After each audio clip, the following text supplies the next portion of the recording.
الحمد للہ رب العالمین والصلاة والسلام علی خاتم الانبیاء والمرسلین محمد وآلہ وصحبہ اجمعین اما بعد رب اشرح لی صدری ویسر لی امری واحلل عقدۃ من لسانی یفقہوا قولی۔ ناظرین کرام، تحفہ رمضان کی یہ 15ویں نشست ہے، اس میں آپ تمام حضرات کا استقبال ہے۔ السلام علیکم ورحمۃ اللہ وبرکاتہ۔ آج کی نشست میں میرا جو عنوان ہے وہ ہے رمضان صبر کا مہینہ۔ صبر کی حقیقت پر عوام کی غلط فہمی نے بہت سارے پردے ڈال رکھے ہیں۔ عوام کے نزدیک صبر کا معنی بے کسی اور مجبوری کا ہے، یعنی اس کے معنی یہ ہیں کہ کسی مجبوری کی وجہ سے دشمن سے بدلہ نہ لیا جائے۔ لیکن کیا یہ درست ہے؟ آئیے آج ہم اس کی حقیقت پر غور کرتے ہیں۔ صبر عربی زبان کا لفظ ہے، حرفوں سے بنا ہے، ایک صاد، دوسرا با اور تیسرا را۔ صبر کے معنی روکنے اور برداشت کرنے کے ہیں، یعنی اپنے نفس کو گھبراہٹ اور بے چینی سے روکنا اور اس کو اپنی جگہ جمائے رکھنا، اور یہی صبر کی حقیقت بھی ہے۔ اس کے معنی بے اختیاری کی مجبوری یا بدلہ نہ لے سکنے کی مجبوری کے نہیں، بلکہ ہمت، دل کی مضبوطی، اخلاقی جرات اور ثابت قدمی کے ہیں۔ ناظرین کرام، جب ہم قرآن پاک کی آیتوں کا مطالعہ کرتے ہیں، ہمیں یہ لفظ بہت ساری جگہوں پر ملتا ہے۔ چنانچہ حضرت موسیٰ علیہ السلام اور حضرت خضر کے قصے میں یہ لفظ 3 آیتوں میں استعمال ہوا ہے، اور تینوں آیتوں میں اس کا یہی معنی ہے۔ حضرت موسیٰ علیہ السلام حضرت خضر سے پوچھتے ہیں کہ اللہ نے جو علم آپ کو سکھایا ہے وہ آپ مجھے بھی سکھا دیجئے۔ حضرت موسیٰ علیہ السلام جب یہ سوال کرتے ہیں تو حضرت خضر کا جواب ہوتا ہے کہ اِنَّکَ لَن تَسْتَطِیعَ مَعِیَ صَبْرًا، سورہ کہف سورہ نمبر 18 آیت نمبر 67، کہ تم صبر نہیں کر پاؤ گے، تم میرے ساتھ صبر نہیں کر پاؤ گے، تم برداشت نہیں کر پاؤ گے۔ حضرت موسیٰ علیہ السلام کا جواب کیا ہوتا ہے؟ وہ کہتے ہیں کہ دیکھیے، گرچہ مجھے علم نہیں ہے لیکن اس کے باوجود میرے اندر گھبراہٹ اور بے چینی نہیں ہوگی، اور جواب اس طرح سے دیتے ہیں سَتَجِدُنِی اِن شَاءَ اللَّهُ صَابِرًا، سورہ کہف سورہ نمبر 18 آیت نمبر 69۔ ایک اور آیت ہے جس میں اللہ تعالیٰ فرماتا ہے، کفار آپس میں کہتے ہیں انمشوا واصبروا علی آلہتکم، کہ چلو اور اپنے خداؤں پر صبر کرو، یعنی مضبوطی کے ساتھ قائم رہو۔ اسی ایک معنی میں صبر کا لفظ قرآن میں استعمال ہوا ہے، گرچہ کہیں حالات کی وجہ سے اس کے معنی میں تھوڑا بہت فرق پیدا ہو گیا ہے، لیکن اس سب کے باوجود ان تمام معنوں کا خلاصہ ایک ہی ہے، یعنی ثابت قدمی اور جمے رہنا۔ ہم قرآن پاک کے اندر غور کرتے ہیں اور دیکھتے ہیں کہ یہ لفظ کن کن معنوں میں استعمال ہوا ہے۔ صبر کا ایک معنی مناسب وقت کا انتظار کرنا ہے، قسم کی تکلیف برداشت کر کے اور اپنے مقصد میں جمے رہ کر کامیابی کے وقت کا انتظار کرنا، یہ پہلا معنی ہے صبر کا۔ آپ صلی اللہ علیہ وسلم نے جب دعوت و تبلیغ شروع کی، لوگوں کو اللہ کی طرف بلانا شروع کیا، تو کونے کونے سے رکاوٹیں اور مشکلات پیش آنے لگیں۔ اس وقت فطری طور پر آپ کو گھبراہٹ اور بے چینی محسوس ہونے لگی۔ اس وقت اللہ کی طرف سے آپ کے لیے تسلی کا میسج اور پیغام آیا کہ دیکھیے، گھبرانے کی ضرورت نہیں، آپ مستعدی کے ساتھ اپنے کام میں لگے رہیے اور آپ انتظار کیجئے کامیابی کے وقت کا۔ ایک وقت آئے گا جب آپ کو کامیابی ملے گی۔ اللہ کا فرمان ہے وَاصْبِرْ لِحُکْمِ رَبِّکَ فَإِنَّکَ بِأَعْیُنِنَا، سورہ طور سورہ نمبر 52 آیت نمبر 48۔ اے رسول، تو ثابت قدمی کے ساتھ اپنے مقصد میں جمع رہ، کیوں کہ تو ہماری آنکھوں کے سامنے ہے۔ اس آیت کے اندر اللہ تبارک و تعالیٰ نے جو فرمایا تو حضور اکرم صلی اللہ علیہ وسلم کو کامیابی کے وقت کا انتظار کرنے کی دعوت دی گئی۔ صبر کا دوسرا معنی بے چین نہ ہونا ہے، یعنی مشکلوں اور مصیبتوں سے آدمی بے چین نہ ہو، بلکہ ان مشکلوں اور مصیبتوں کو اللہ کی مصلحت سمجھ کر خوشی خوشی برداشت کیا جائے، اور یہ سوچا جائے کہ ایک وقت آئے گا جب اللہ تبارک و تعالیٰ اپنی رحمت سے ان مصیبتوں کو دور کر دے گا۔ چنانچہ اللہ تبارک و تعالیٰ نے قرآن پاک میں ایسے لوگوں کی تعریف فرمائی ہے، والصابرین علی ما اصابہم، سورہ حج سورہ نمبر 22 آیت نمبر 35، کہ جو لوگ تکلیف پر صبر کرتے ہیں اور جمے رہتے ہیں، بے چین نہیں ہوتے۔ واقعہ یاد کیجیے حضرت یعقوب علیہ الصلاۃ والسلام کا، جب ان کے بیٹے یہ جھوٹی خبر آ کر دیتے ہیں کہ یوسف کو بھیڑیوں نے کھا لیا، تو حضرت یعقوب علیہ الصلاۃ والسلام کا جواب کیا ہوتا ہے؟ قرآن کے الفاظ میں سنیے، قال بل سولت لکم انفسکم امرا فصبر جمیل۔ حضرت یعقوب علیہ السلام نے کہا، سورہ یوسف سورہ نمبر 12 آیت نمبر 18، کہ بلکہ تم نے اپنے دل سے ایک بات بنا لی ہے، اب میرے لیے صبر بہتر ہے، یعنی میں بے چین نہیں ہوں، میں پریشان نہیں ہوں، میں صبر کر رہا ہوں۔ اس کے علاوہ حضرت ایوب علیہ الصلاۃ والسلام کو جب اللہ تبارک و تعالیٰ نے جانی اور مالی تکلیفوں سے اور مصیبتوں سے آزمایا اور یہ تکلیفیں انہوں نے برداشت کی، تو اس کے بعد اللہ نے کیا فرمایا؟ انا وجدناہ صابرا نعم العبد، سورہ صاد سورہ نمبر 48 آیت نمبر 43، کہ بے شک ہم نے ایوب کو صبر کرنے والا پایا، وہ بہترین بندہ ہے۔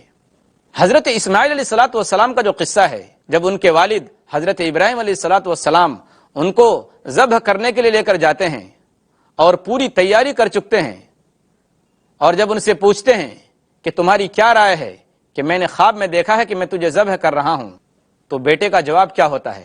ستجدونی انشاء اللہ من الصابرین، سورہ صافات سورہ نمبر 37 آیت نمبر 102۔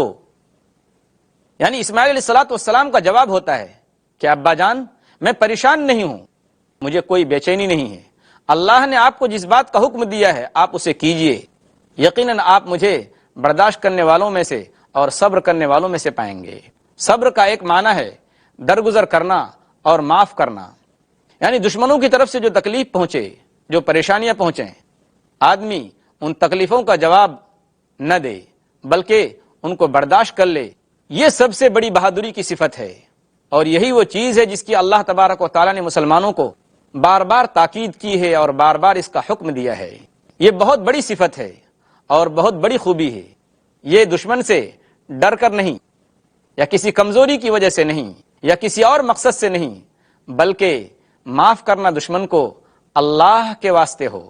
اللہ تعالیٰ فرماتا ہے، والذین صبروا ابتغاء وجہ ربہم واقاموا الصلاۃ وانفقوا مما رزقناہم سرا وعلانیۃ ویدرؤون بالحسنۃ السیئۃ اولئک لہم عقبی الدار، سورہ رعد سورہ نمبر 13 آیت نمبر 22، کہ جن لوگوں نے صبر کیا اپنے رب کی خوشنودی حاصل کرنے کے لیے، اور انہوں نے نماز قائم کی، اور جو کچھ ہم نے دیا ہے اس میں سے چھپے اور کھلے انہوں نے خرچ کیا، اور برائی کا بدلہ بھلائی سے دیا، یہی وہ لوگ ہیں جن کے لیے بہترین ٹھکانہ ہے۔ اس کے بعد ایسے لوگوں کو فرشتوں کی طرف سے مبارکبادی اور سلامتی کی دعا ملتی ہے، سلام علیکم بما صبرتم فنعم عقبی الدار، سورہ رعد سورہ نمبر 13 آیت نمبر 24، کہ لوگو تم پر سلامتی ہو، واقعی تمہارا ٹھکانہ کیا ہی بہترین ہے۔ اس آیت میں جو غور کرنے کی بات ہے وہ یہ ہے کہ اس آیت کے اندر نماز کا، زکوٰۃ کا، برائی کے بدلے بھلائی کا اور بہت ساری نیکیوں کا ذکر ہے، لیکن فرشتوں کی طرف سے اس مسلمان کو جس خوبی پر سلامتی کی دعا ملی اور مبارکبادی ملی، وہ کون سی خوبی ہے؟ ظاہر بات ہے اس خوبی کا نام صبر ہے۔ معزز ناظرین، تحفہ رمضان کی دلکش سوغات لے کر آپ کی خدمت میں حاضر ہوں گے، لیکن مختصر سے وقفے کے بعد۔ معزز ناظرین، تحفہ رمضان کی دلکش محفل میں ایک بار پھر آپ کا استقبال ہے۔ میں آپ کو واقعہ یاد دلاؤں، مکہ فتح ہو چکا ہے۔ یہ بہت بڑی اخلاقی تعلیم ہے جو اسلام نے دی ہے، اور مسلمانوں کو اس سلسلے میں خاص طور پر تاکید کی گئی ہے۔ مکہ فتح ہو چکا ہے، سن 8 ہجری کا موقع ہے۔ حضور اکرم صلی اللہ علیہ وسلم اپنے تمام صحابہ کرام کے ساتھ حرم شریف میں داخل ہیں۔ کس حرم میں؟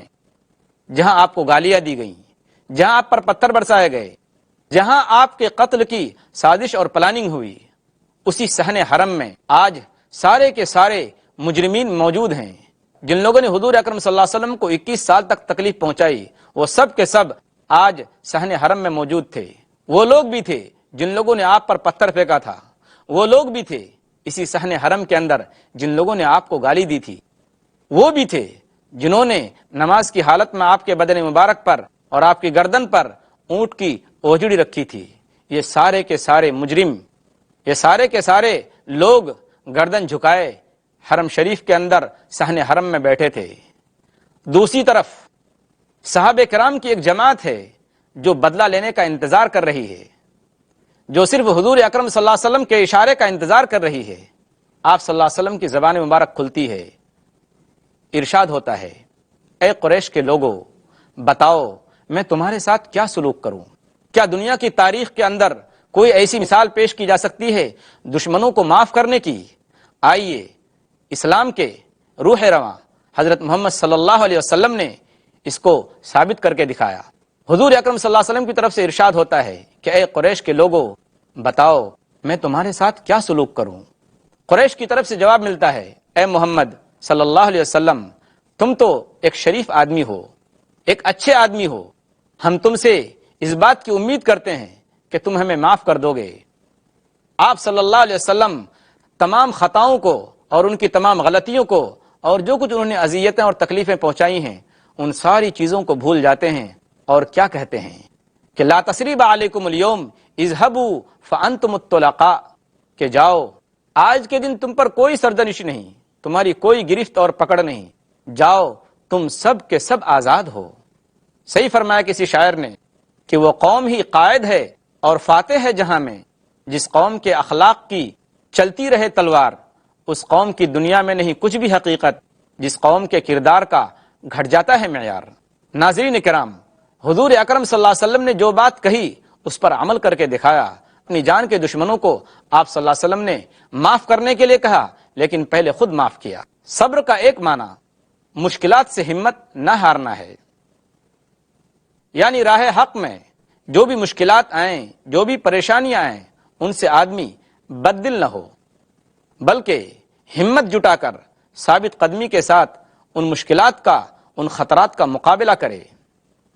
کیونکہ جتنے بھی دنیا میں بڑے بڑے لوگ ہوئے ہیں جنہوں نے بڑے بڑے کام کیے ہیں، ان سب کے راستے میں روڑے اٹکائے گئے، لیکن انہوں نے ثابت قدمی کے ساتھ ان حالات کا مقابلہ کیا اور پھر کامیاب ہوئے۔ کیا فرمایا اللہ تبارک و تعالیٰ نے؟ حضور اکرم صلی اللہ علیہ وسلم کو حکم دیا، فاصبر کما صبر اولو العزم من الرسل، سورہ احقاف سورہ نمبر 46 آیت نمبر 35، کہ آپ اسی طریقے سے صبر کیجئے، برداشت کیجئے جس طریقے سے بڑے بڑے پیغمبروں نے صبر کیا۔ جب آپ صلی اللہ علیہ وسلم کو کافروں کی طرف سے تانے ملتے تھے، جلدی عذاب نہ آنے پر وہ آپ کا دل دکھایا کرتے تھے، تو اللہ کی طرف سے حکم ہوا کہ آپ ان تانوں کی پرواہ نہ کیجئے، بلکہ آپ اپنے دھن میں لگے رہیے، اور پھر یہ بھی سوچئے کہ آپ سے پہلے پیغمبروں نے کتنی تکلیفیں برداشت کی اور انہوں نے کیا کیا کیا۔ اصبر علی ما یقولون واذکر عبدنا داؤد، اصبر علی ما یقولون واذکر عبدنا داؤد، سورہ صاد سورہ نمبر 38 آیت نمبر 17، کہ جو کچھ یہ کہتے ہیں ان کی پرواہ مت کیجئے، اس پر صبر کیجئے، اور یاد کیجئے ہمارے بندے داؤد کو، انہوں نے کیسی کیسی تکلیفیں اٹھائیں۔ صبر کا ایک معنی ہے ثابت قدم رہنا، یعنی دشمن کے مقابلے میں، میدان جنگ میں اپنے پیروں کو جمائے رکھنا اور پیچھے نہ ہٹنا۔ اللہ تبارک و تعالیٰ کا فرمان ہے، غزوہ بدر کا موقع ہے، اس کے موقع پر اللہ تبارک و تعالیٰ آداب جنگ سکھاتے ہیں اور فرماتے ہیں، یا ایھا الذین آمنوا اذا لقیتم فئۃ فاثبتوا، سورہ انفال سورہ نمبر 8 آیت نمبر 45، اے مسلمانوں، جب فوج سے مقابلہ کرو، جب کسی مقابل فوج سے مقابلہ کرو تو جمے رہو۔ یہ آیت غزوہ بدر کے موقع پر اتری ہے۔ ظاہر بات ہے کہ اس وقت نہتے مسلمان تھے، کمزور مسلمان تھے، اور وہ جمے رہے، انہوں نے اپنے قدموں کو جمائے رکھا میدان جنگ کے اندر، تو ظاہر بات ہے اللہ تبارک و تعالیٰ نے انہیں کامیابی اور کامرانی سے ہمکنار فرمایا ہے۔ غزوہ بدر 17 رمضان سن 2 ہجری میں ہوئی۔ ظاہر بات ہے، ایک شاعر نے ایک شعر میں کہا ہے اس کو کہ کل 313 تھے لرزتا تھا زمانہ، کل 313 تھے لرزتا تھا زمانہ، ہیں آج کروڑوں غلامی کے حوالے۔ یہ کمزور ضرور تھے، نہتے ضرور تھے، لیکن ثابت قدم تھے، یہ بات کے پکے تھے اور بات کے دھنی تھے، تو اللہ تبارک و تعالیٰ نے انہیں کامیابی سے ہمکنار کیا۔ آج بھی اگر ہمارے اندر ثابت قدمی کی صفت پیدا ہو جائے تو بڑی سے بڑی مصیبت اور بڑی سے بڑی تکلیف کا ہم مقابلہ کر سکتے ہیں۔ صبر کا ایک معنی ضبط نفس ہے، یعنی اپنے آپ پر کنٹرول رکھنا۔ قوموں اور لوگوں کی زندگیوں میں وہ موقع بہت نازک ہوتا ہے جب وہ کسی بڑی کامیابی کا یا کسی بڑی ناکامی کا سامنا کرتے ہیں۔ اس وقت آدمی اپنا توازن کھو بیٹھتا ہے۔ اگر کوئی بڑی کامیابی حاصل ہو جائے تو اس بات کا ڈر رہتا ہے کہ آدمی نشے میں گھمنڈ میں نہ آ جائے، آدمی کے اندر تکبر نہ پیدا ہو جائے، اور اگر کسی بڑی ناکامی کا سامنا کرنا پڑتا ہے تو کہیں آدمی مایوس نہ ہو جائے اور کوئی ایسا قدم نہ اٹھا لے جس سے وہ اپنی زندگی کو ختم کر دے اور زندگی کو گنوا بیٹھے۔ جبکہ اصل موقع اپنے آپ پر اور اپنی ذات پر کنٹرول کرنے کا اور اپنے آپ پر قابو پانے کا یہی موقع ہوتا ہے۔ اللہ تبارک و تعالیٰ نے ان دونوں بیماریوں کا علاج صبر بتایا ہے، اور یہی روزے کے ذریعے آدمی کو سکھایا جاتا ہے کہ آدمی اپنی خواہشات پر کنٹرول رکھے، اپنے آپ پر قابو رکھے اور جائز چیزوں سے اپنے آپ کو بچائے۔ ظاہر بات ہے، جب ایک آدمی جائز چیزوں سے اپنے آپ کو بچائے گا تو ناجائز چیزوں کی طرف وہ دیکھنا کیوں کر گوارا کرے گا، ناجائز چیزوں کو آدمی کیوں اپنائے گا۔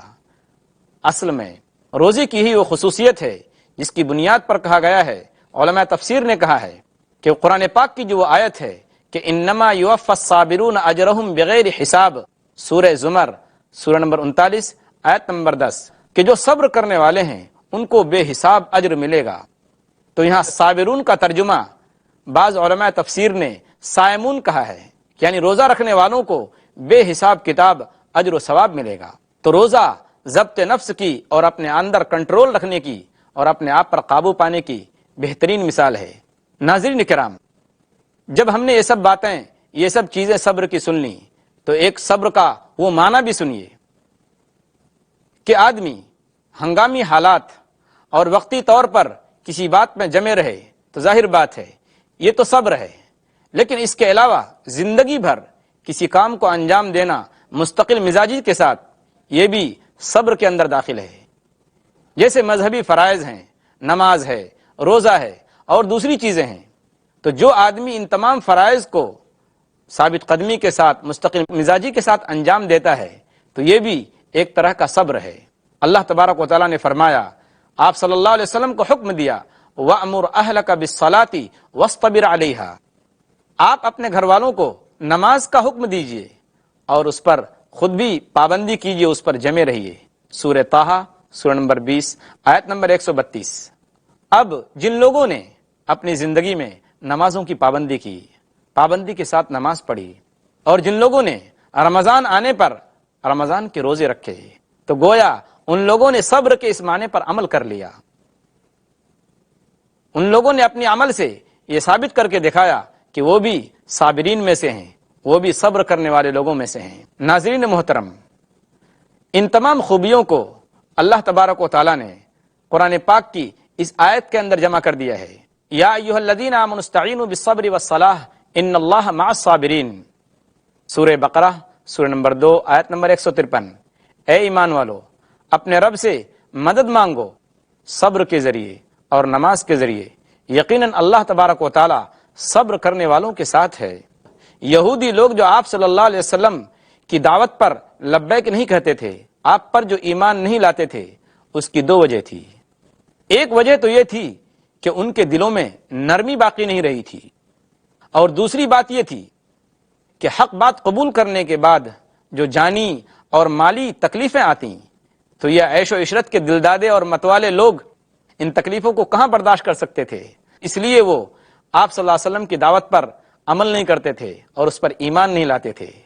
اللہ تبارک و تعالیٰ نے بتایا کہ دیکھو، نماز کے ذریعے، یعنی نماز یعنی دعا کے ذریعے، صلاح کا ترجمہ دعا بھی ہے، صلاح یعنی نماز اور دعا کے ذریعے بندے کے دل میں نرمی پیدا ہوگی، اور صبر کے ذریعے حق کی راہ میں جو تکلیفیں آنے والی ہیں، جو پریشانیاں آنے والی ہیں، ان کو برداشت کرنا آسان ہو جائے گا۔ یہی وہ صبر کی خوبی ہے کہ آدمی اگر اس خوبی کو اپنا لے تو اس کے لیے تمام عبادات کرنا آسان ہو جائے گا، پھر وہ عبادت کی تکلیف بھی برداشت کرے گا، پھر وہ روزے کی بھی تکلیف برداشت کرے گا، پھر وہ دوسرے تمام اعمال پر آنے والی مصیبتوں پر وہ جمع رہے گا۔ ناظرین کرام، واقعہ یاد کیجئے کہ حضور اکرم صلی اللہ علیہ وسلم کے وصال کا وقت ہے اور سارے لوگ پریشانی کے عالم میں مبتلا ہیں۔ اس وقت حضرت ابوبکر صدیق رضی اللہ تعالی عنہ، صحابی رسول اور خلیفہ اول، مسلمانوں کے خلیفہ اول، وہ بالکل پہاڑ کے جیسے مانند ثابت قدمی کے ساتھ لوگوں کے سامنے کھڑے ہو کر کہتے ہیں کہ دیکھو، جو شخص محمد صلی اللہ علیہ وسلم کی عبادت کرتا تھا تو محمد صلی اللہ علیہ وسلم کا وصال ہو گیا، اور جو اللہ کی عبادت کرتا تھا تو اللہ زندہ ہے، اس کو کبھی موت نہیں آئے گی۔ اور پھر اس وقت بہت ساری مصیبتیں حضرت ابوبکر صدیق رضی اللہ تعالیٰ عنہ کے اس عمل سے ٹل گئیں۔ ہم دعا کرتے ہیں اللہ تبارک و تعالیٰ سے کہ اللہ تبارک و تعالیٰ ہم کو صابر بنائے، آمین۔ وآخر دعوانا ان الحمد للہ رب العالمین، والسلام علیکم ورحمۃ اللہ وبرکاتہ۔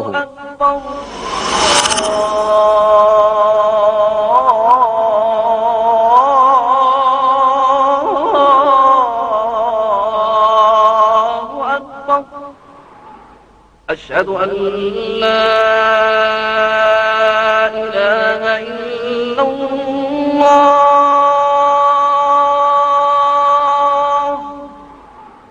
أشهد أن لا